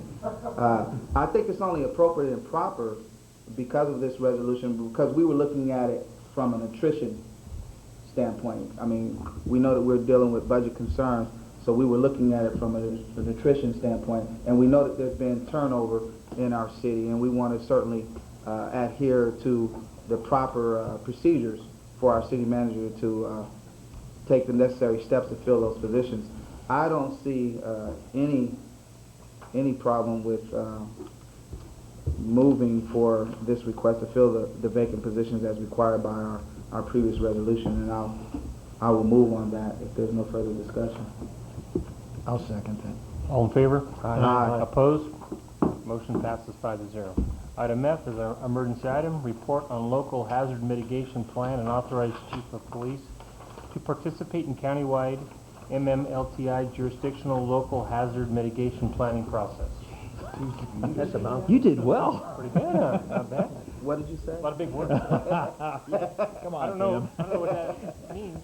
Well, basically, the reason I had to bring this before you tonight is the county's actually beefed up their, or put their timeline on submittal to the state for a draft review, and we have to be part of that for September 1st, and our next council meeting won't be till the 14th. But what this really comes down to is there's a new state law that, actually federal law, for FEMA funds, and that's why we want to be part of this. This is it's going to be we'll be coming back to you on different parts of this because there's all kinds of different things that occur. But in a thumbnail of this thing is basically FEMA has come up with or is the lead agency, and what we have to do now as far as mitigation is concerned is before, when we had a disaster and we were dealing with FEMA, we were dealing after on the recovery phase.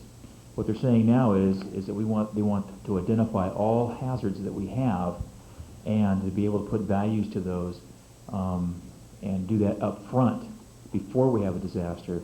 And so we have to get all those things in place, plans, assess values, of property and infrastructure and all that prior to an event. So that's the major change here. And we actually got to get all this done by November 1st of 2004, so we're not talking, but we've been working in stages on this already. So as to be part of the county plan, I have to have authorization by the council for you to authorize me, and the city wants to participate in that countywide plan. If not, then we are set to do it all on our own, which is a task I don't want to take on. So. And sounds like more costly. Yeah, they're definitely more costly. I've probably become an emergency guy instead of a police chief on that plan. I'll be happy to answer any questions. I'm sorry for it being given to you on such short notice. There is no cost to the budget. It's basically just at this point just getting your approval to participate with on the county-wide effort on this mitigation plan. As you can see, that some of the things that we're identifying are earthquakes, landslides, dam failure, flood, and wildfire. Some of those do not pertain to us, and we won't be addressing those things like the wildfire. Dam failure actually does somewhat affect us with the San Luis Dam, not Maloney's or Don Pedro's as with the east side of the county. So, but even that is according to the plan, is we wouldn't even see any effect of that unless we had a complete dam failure and 12 hours advance notice before it actually would affect us over here. And if there was any water in it, so. That's right. Any water in the Almost dam. empty. That's a given. So with that, if you have any questions, I'd be more than happy to answer them. I know you haven't had a chance to really read the staff report. I tried to keep it short, but it still turned out to be about 2 pages. I like the part about no cost. So. Yeah. That's exactly it. And there is no cost throughout the whole plan. Part of this has already been covered by a grant that was actually given to the county to actually try and make this a county-wide effort. The city of Modesto, the city of Turlock are not participating in that. They've done all this on their own. But they also have a large staff to be able to work with on getting that accomplished. So in working with the county, we're able to kind of minimize the staff's efforts on trying on manpower to get this thing accomplished. So on behalf of myself and my lieutenant, who's actually got this as his plan, we would thank you for letting us being able to participate with the county. Any questions for the chief? No. Doc, we have some direction? I make a motion, we authorize chief of police to participate in countywide MMLTI jurisdictional local hazard mitigation planning process. Second. All in favor? Aye. Opposed? Motion passes 5-0. Thank you, chief. Thank you. Item 12, items from the city manager. I just have a couple items. We met with PG&E today to talk about the Rural 20 funds they have, which is to underground utilities. And they actually, thanks to the passage of time and the county having excess funds, we'll have about $1 million to underground the utilities on both sides of Main Street in the alleyways. And it will, we added the additional block to Mariposa, Kern to Mariposa. That was not on the original plan, so I have to bring that back to you in a resolution. They said that would be acceptable. On both sides?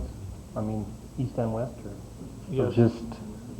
The other between Kern and Mariposa. Just this just side, on this just the east east side side of, okay. because it's a commercial. Most of this is a commercial area. Okay. Their time frame is really out there, though. They're starting the process, but they said we won't actually see completion. We call it pulling the poles down until June of '07. But they said we asked them if we could like a speed it up a state little timeline. bit and subcontract it out, and they said no. It is their money, so I'm not going to argue about it. So it's going to be a good thing, and I think that they're very flexible about it, and I think it'll be something that everybody appreciates eventually. The other item is we met with the developer of the West Side Shopping Center, Doug Stevens.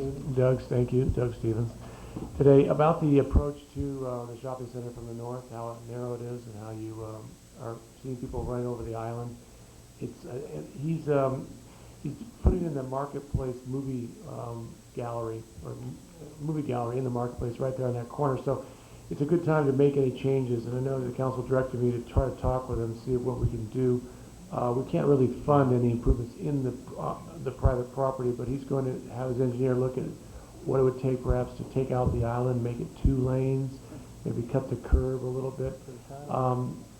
There are issues with 1 lane in, 1 lane out, but we'll be bringing this back to you. I think it's a safety issue. I know that we stood there today, and every car in there pulling in there had difficulty at negotiating the curb and not hitting it. I see Councilmember Reed shaking his head. Just bringing the, widening it, well, not wide, just making the turn broader, we have to move the fire block. But just doing that should solve a lot of the problems and still leave us 2 lanes.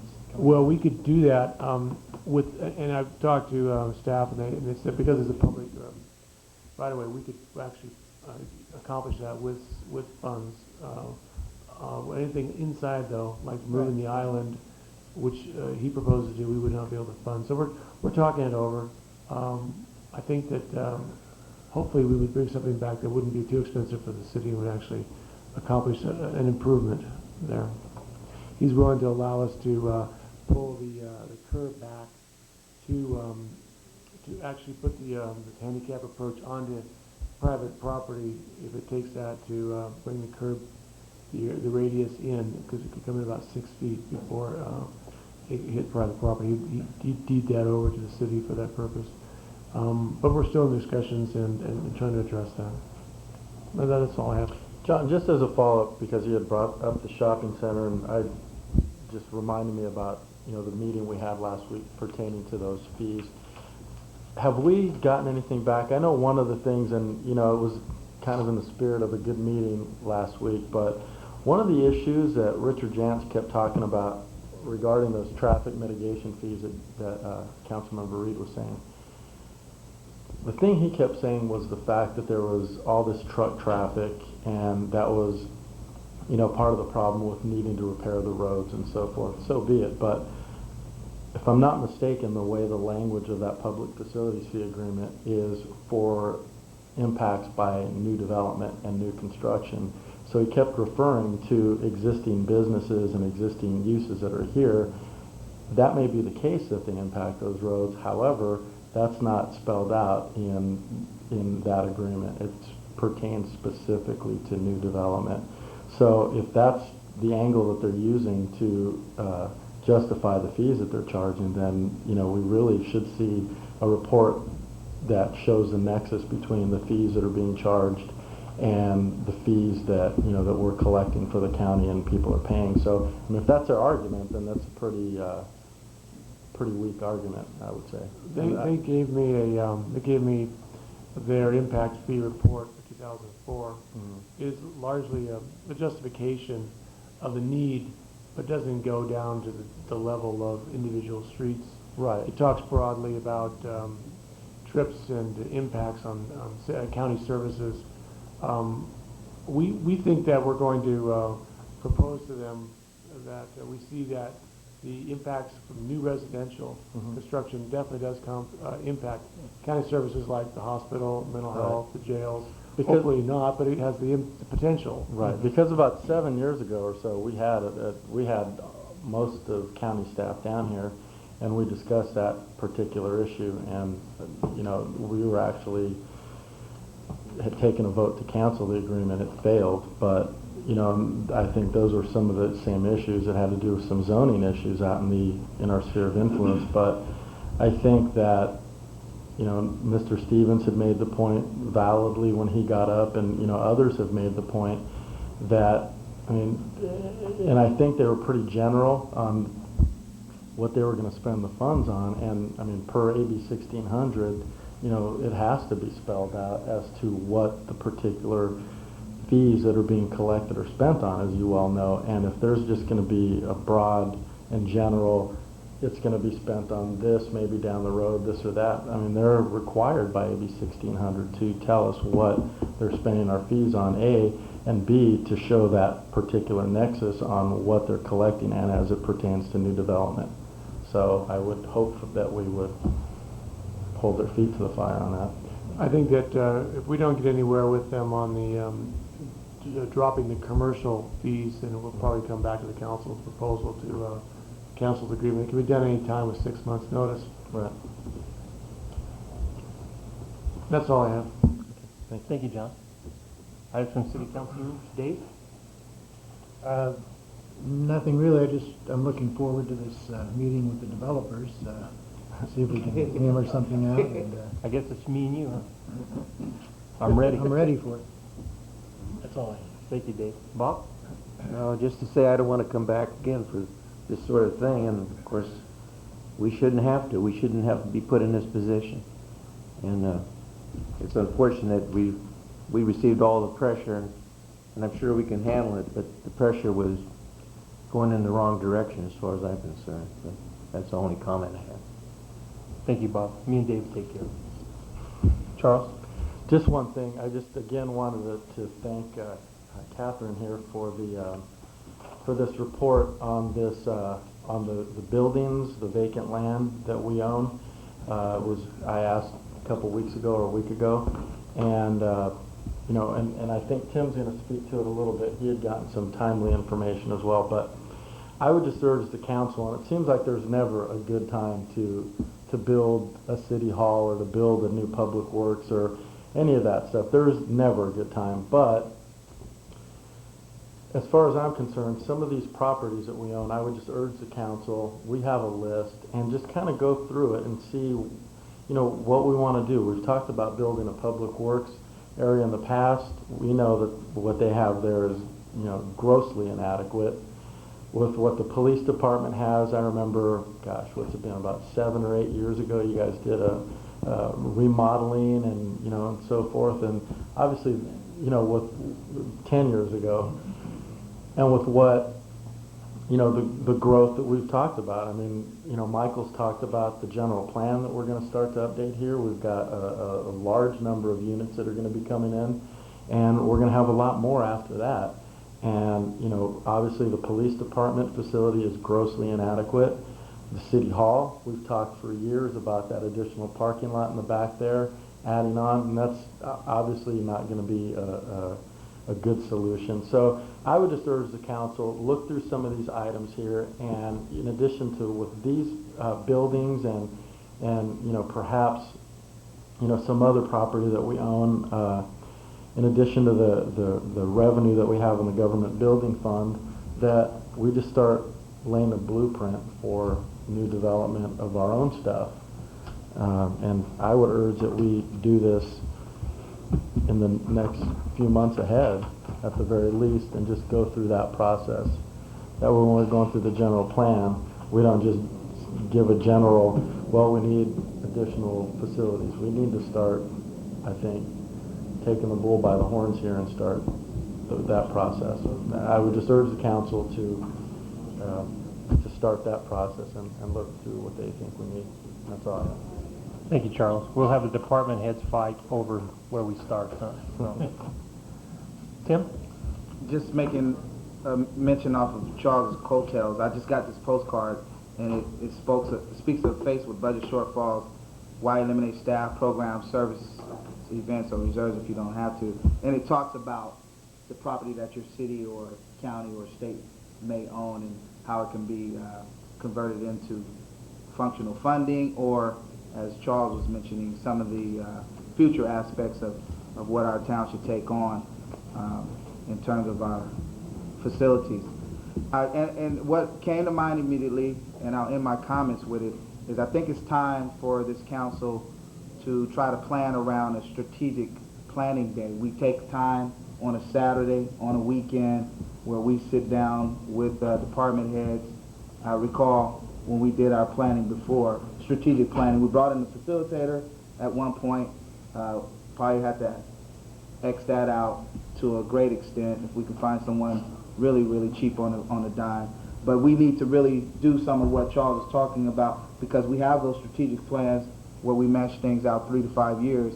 I think it's time for us to reconvene as a group, look at those, see where we are, see the ones that we've completed as a task, and see what we need to do, envisioning that strategic plan for the future. And you should have a copy, Mr. French, somewhere there at City Hall to review those. Now, I think that's something we should take a look at, open back up. Thank you. Thank you, Tim. Can I jump in real quick? Sure. On what Charles was saying about new facilities that we need.